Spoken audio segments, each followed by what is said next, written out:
Welcome to one more edition of Politics and Rada. Egberto Willis, your host. Thank you so kindly for being here with us.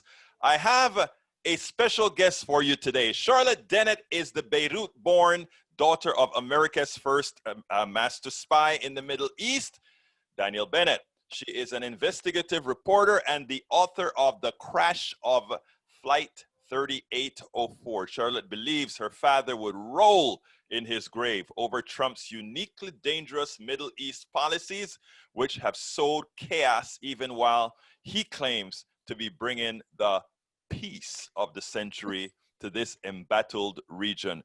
Charlotte Dennett, welcome to Politics Done Right.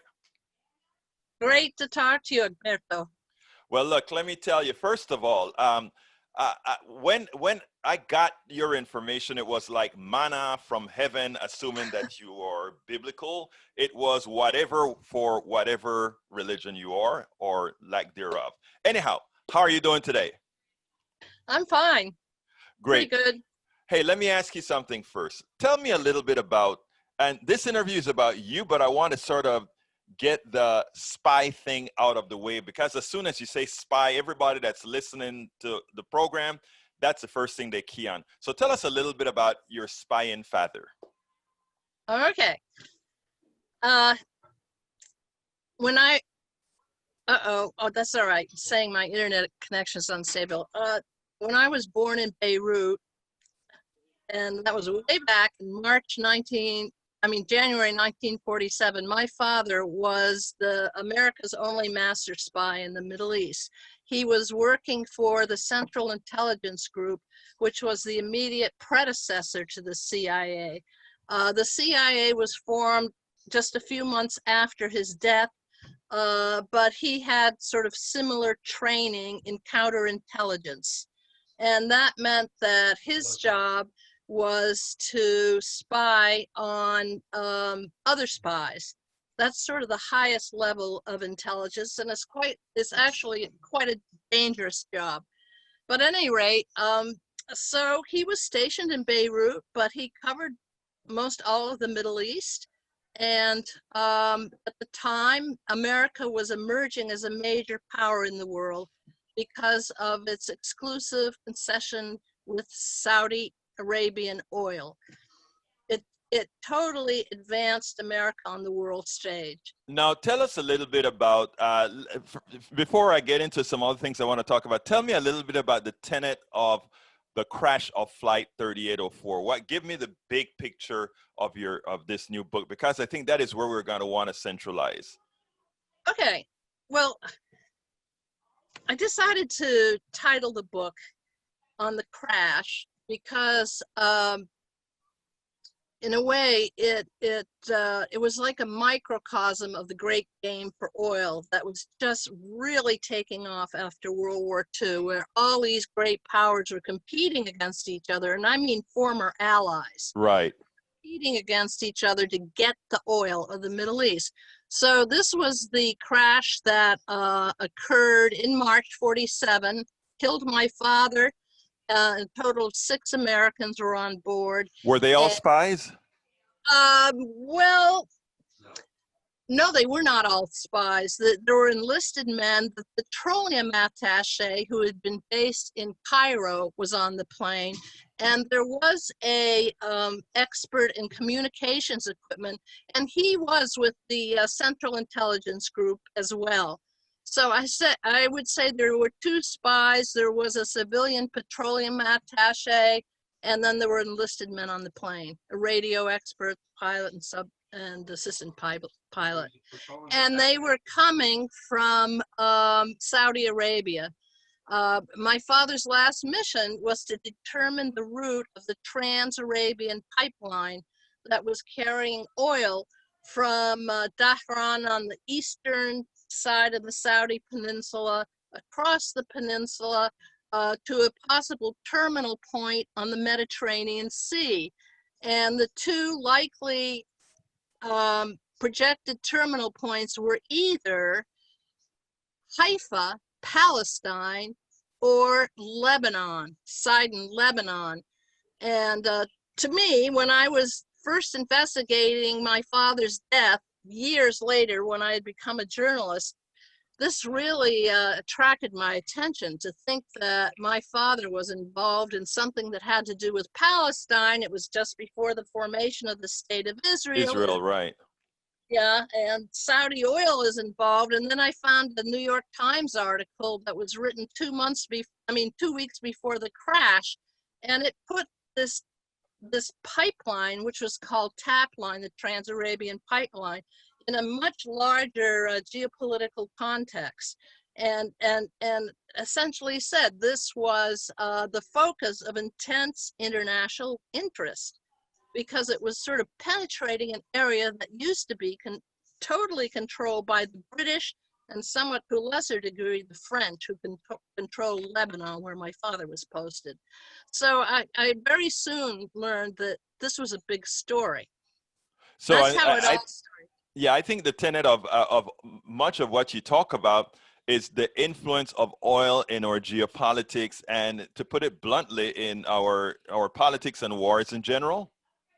Yeah, I mean, that's the conclusion that I came to. Now, mind you, I've been doing this investigation for decades. I started by investigating, the Trans-Arabian Pipeline and what was behind that. And then as we got into the 2000s, and, the war in Iraq and Afghanistan and all the endless wars that followed 9/11, I began to see if there was a oil or a pipeline connection. And what I found out is that all your major conflicts over there have had to do with struggle for oil. It's really quite astonishing. It is amazing, because yeah, and it does. Go ahead. I'm sorry. sorry. Well, it doesn't often get reported. You get bits and pieces, and I think that the American people have a general sense that it's probably about oil.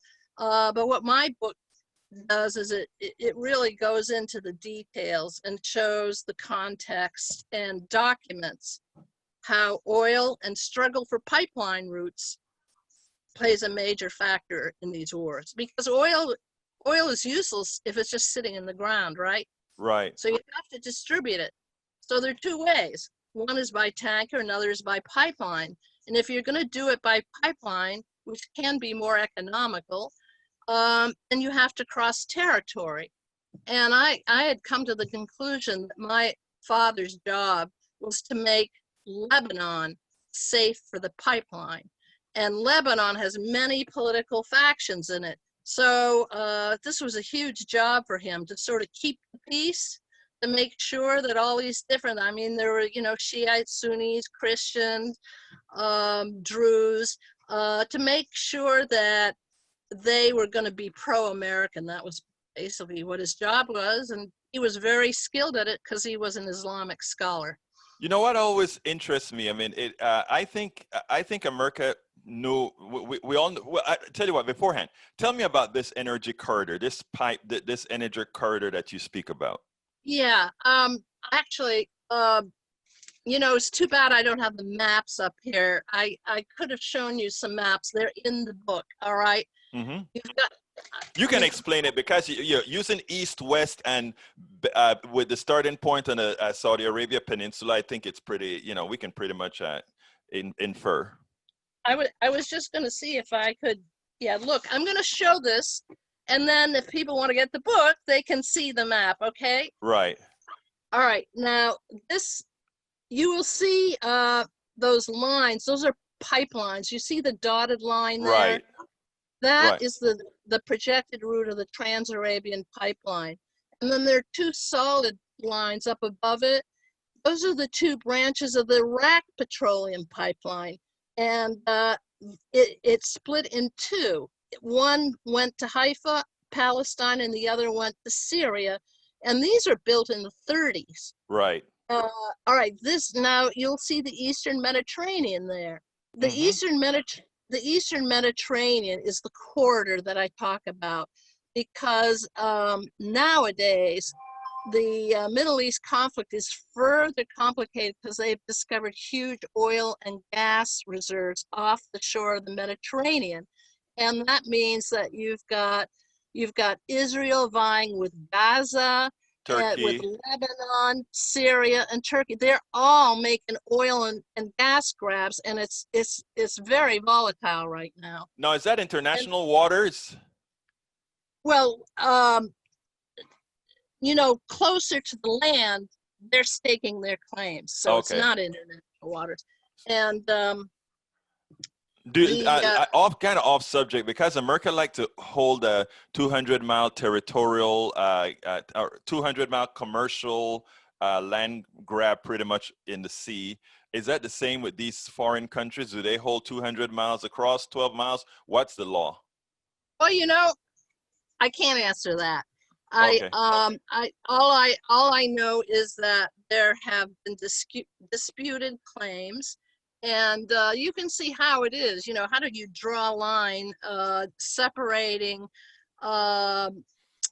the offshore territory of Israel from Gaza? And one of the things that I show is the Gaza's laid claim, and the Israelis were determined that the Palestinians would not have this, and that accounts for the two massive Israeli attacks on Gaza and on Gaza in 2009 and 2014. And there have been disputes with Lebanon. And of course, Syria. One of the things I show that Israel had hoped to build an energy corridor along the entire Eastern Mediterranean, to ship its offshore oil and gas so it would go up to Europe. And there were two countries that were in the way of laying these pipelines. And they were Lebanon, to the immediate north of Israel, and Syria. They were in the way, and as well, you can draw your own conclusions. Ask me some questions. No, well, actually, I think I figured out, in effect, I think that is one of your claims as far as Donald Trump, as to why he went back into Syria, right? Donald Trump. Because you actually state that he made a whole lot of Middle Eastern blunders, and he continues to make Middle Eastern blunders. Oh yeah, and so what? I mean, blunders. Here's the thing about Trump. Most of the time we don't believe anything he says, but sometimes he makes really stupid, and I would say inartful comments that most leaders would not make.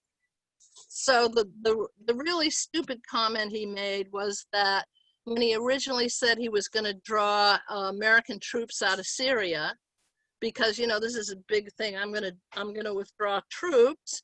Then he got some pressure, and so then he had to redeploy them, and he said we have to protect our oil. Oil, exactly. There's oil. There's also oil in eastern Syria, and what's happened is that the U.S. has just occupied it. It's not American oil, it's Syrian oil. And so you've got a very tense situation right there with American troops having to move into those oil areas, and the Syrians with their Russian backers saying that, you shouldn't be there. You're violating international law. There are a lot of standoffs going on right now, and the reason is they realize that just one spark could just set the whole region up in flames. And all of this, that's what they're all worried about it. It looks like that background to your studio there. I mean, I'm getting more and more worried the closer we get to the elections, because I mean, even Michael Cohen, his disloyal former fixer who's come out with a book, has said one of his fears is that Trump might start a war to stay in power. The thing about it, though, is, let me tell you, all those folks that have the fear of Donald Trump staying if he loses and all that, I don't have a fear of that. I mean, I think he's going to have his sycophants with him, whether he's president or not, whether he starts a war or not. I think you're probably right. He may try to start a war. He may try to do a whole lot of things, but Americans are so set in their ways right now. I think the positioning in the election is fixed. Just my opinion, but that said, I am more interested in what you're saying, because what you're saying has little to do with Donald Trump and everything to do with America's corporatocracy and the controlling nature of oil in this country. So I mean, whether it's Biden or Trump, I don't know that America's oil policy changes. Am I correct or not? You've been writing on this for decades. Yeah. No, that's a very good point. I mean, I've been emphasizing Trump right now because he's taken us to the brink of war so many times, and then just step back. And you're absolutely right. I mean, oil policy has been going on for 7 decades Yes, in irrespective influencing of foreign policy. party. Oh, of course. I mean, let's look at George W. Bush. We all know now that they came up with a fake pretext to invade Iraq, and that was the weapons of mass destruction. And I might elaborate just a little bit on that. That one of the goals was that Israel wanted to reopen one of those pipelines that I showed you on the map. It had been closed since 1948 when the Iraqis opposed shipping oil to this new state of Israel. So Netanyahu, when he was finance minister, I'll try to get us back up again. You're up. Oh, I'm up. I don't see me. Okay. Oh yeah, I can see you clearly. Yeah. All right. Well, I'll try to find me. But at any rate, when oh, now I've lost my train of thought. Well, we're talking about when Netanyahu. Netanyahu, when he was finance minister, he wanted to reopen that pipeline so that Iraqi oil could flow to Israel, because it was energy starved. And so the whole plan was to get this exile named Ahmed Shalabi to become president.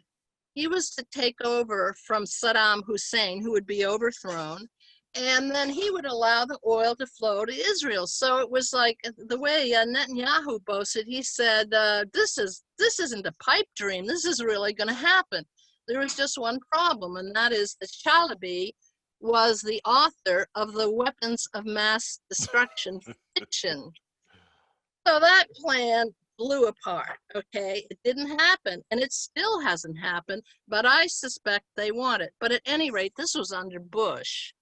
And Bush, who, in my view, was in the minor leagues, he was a small oil man when he became president. And my theory is that he tended to represent independents that were not as powerful as the majors like Chevron, ExxonMobil, BP. They wanted in. And they were plotting to get into Iraq long before 9/11. So they finally did it, but on a false pretext. And then there's the war in Afghanistan too. And I point out that, many people paint this as the good war.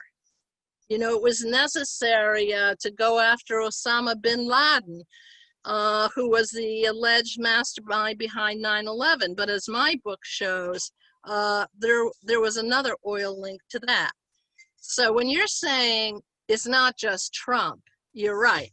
It's not just Trump. It's powerful people. Yeah, and even this good war that you're talking about, Afghanistan, and where you may give it a notion that there's an oil component, I'm going to give you additional notions. There's an oil component. There is a rare earth component. There's a whole lot of components to Afghanistan that Americans, the average American person doesn't know why their kids are dying for. So so what I love about you're sort of, in my opinion, the counter argument to everything that we have stated by our, by even the mainstream media. That's why earlier when we came onto the conversation, I said, oh, there's a lot that you have to say that many won't necessarily want to hear. Many will want to run from, because it brings some sanity to what's really happening in your respect, from the oil, from the oil influence in our national politics and geopolitics in general. Yeah, well, let me just say about Afghanistan, and I've got another map in the book that shows Afghanistan, and the intention there was to run a pipeline from Kazakhstan, which borders the Caspian Sea, Mm-hmm.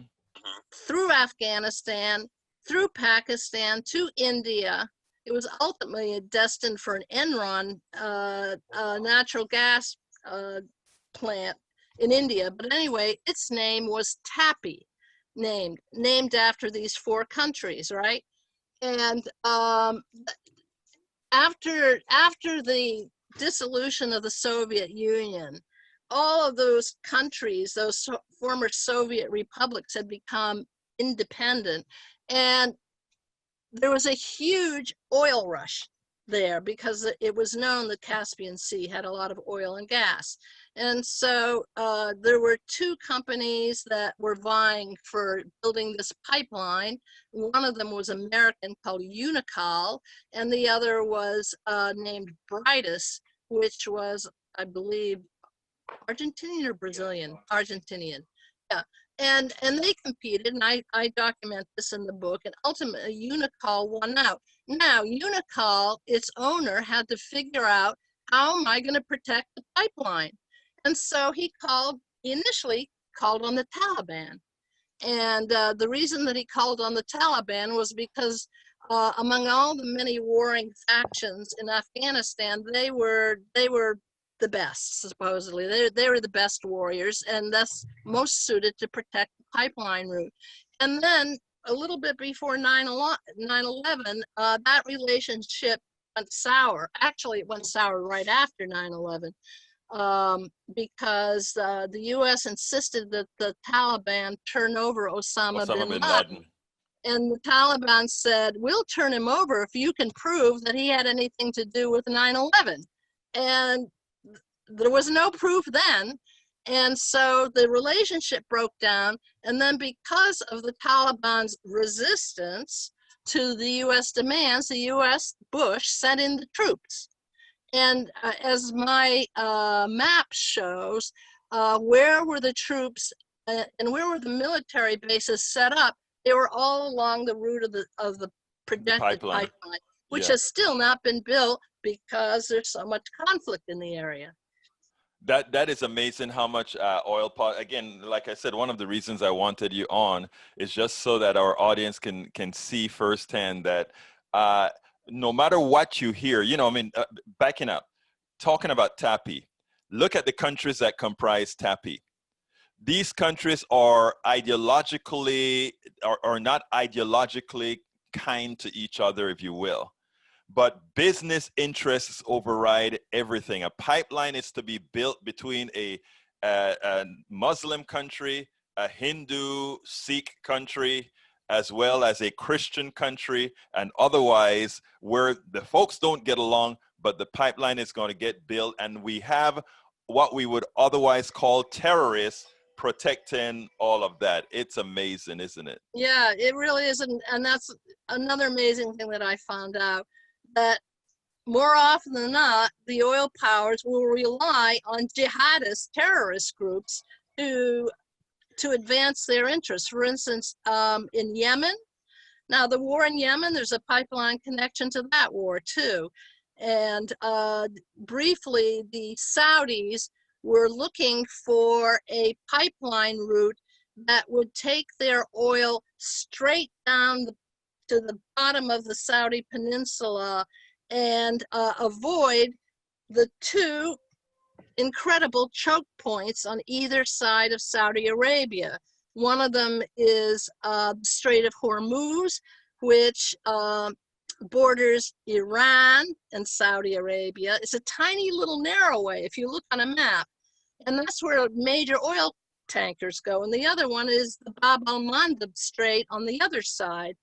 And so what the Saudis decided is, you know, if Iran chooses to close off the Strait of Hormuz, we got to find a way to get our oil out. So we're going to build this pipeline down through southern Yemen to a port in southern Yemen. And who did they use to protect that pipeline route? Al-Qaeda. Hello? It is amazing, isn't it? And those are most of the things Americans don't understand. So we send our kids to die to solve these different spats between people that today they're friendly with each other. Tomorrow they are paid to do certain things. And the other day they may be having caviar and cocktails elsewhere.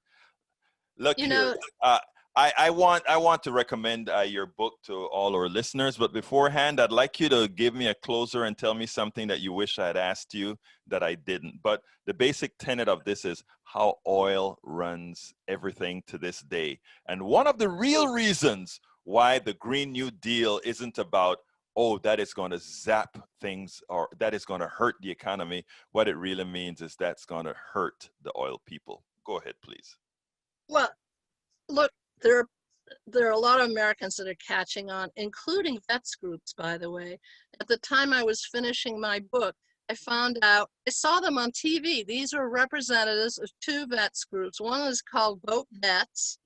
That tends to be the more progressive group. And the other one is Concerned Veterans of America, I believe, which is more conservative. Conservative, and even there, yeah. And they were on TV. I think they were on CNN. And they had come to the conclusion that they did not want their soldiers to be posted overseas to these endless wars without a formal authorization from Congress, and they wanted to know why they were being sent.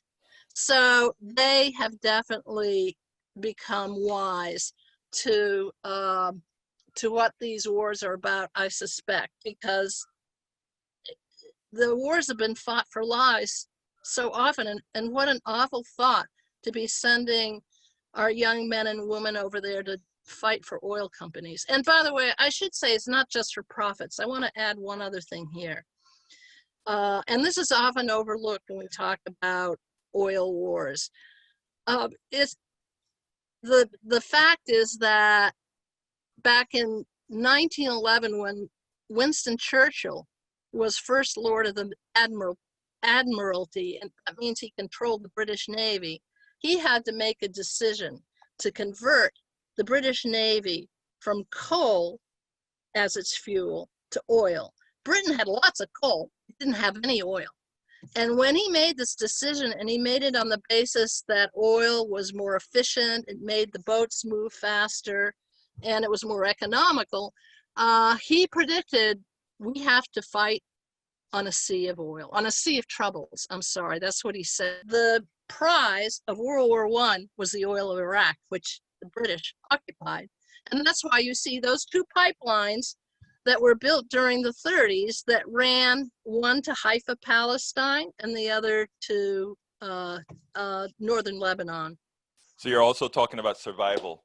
The crash of Flight 3804, a lost spy, a daughter's quest, and the deadly politics of the great game for oil. Charlotte Dennett, thank you so kindly for having been on Politics Done Right.